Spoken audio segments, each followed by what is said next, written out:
শুটকি মাছ নিয়েছি, এটা গরম জলে ভিজিয়ে রেখেছিলাম, রেখে ভালো করে ধুয়ে নুন হলুদ মাখিয়ে রেখেছি। এখানে কচু নিয়েছি, আলু নিয়েছি আর বেগুন নিয়েছি, এটা দিয়ে রান্না করব। কড়াইতে তেল দিয়েছি, সবজিগুলো আগে সব ভেজে নেব, তারপর লাস্টে মাছটা ভাজবো।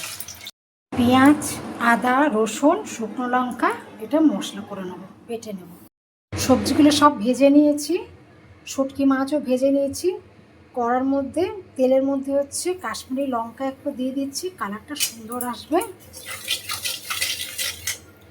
আর এর মধ্যে আদা রসুন পেঁয়াজ লঙ্কা হলুদ সব একসঙ্গে করে পিষে নিয়েছি। এবার মশলাটা দিয়ে দিয়েছি, এবার ভালো করে কষে নেব, তারপরে আসছে।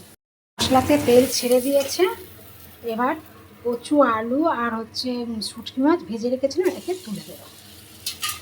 ভালো করে নেড়ে চেড়ে জল ঢেলে দেবো।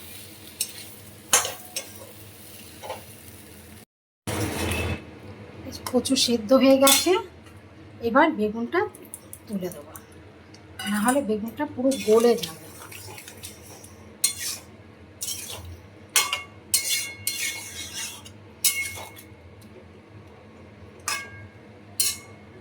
আর ঢাকা দিয়ে দেবো, তারপর ধনেপাতা ছড়িয়ে দিয়ে বন্ধ করে দেবো। শুটকি মাছের তরকারি হয়ে গেছে, এবার আমি ধনেপাতা ছড়িয়ে দিচ্ছি।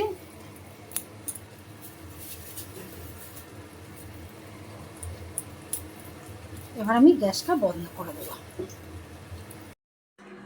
কচু আলু বেগুন আর শুটকি মাছ দিয়ে তরকারি করা কমপ্লিট। খেতেও সুস্বাদু হবে, আপনারা করে খেয়ে দেখবেন।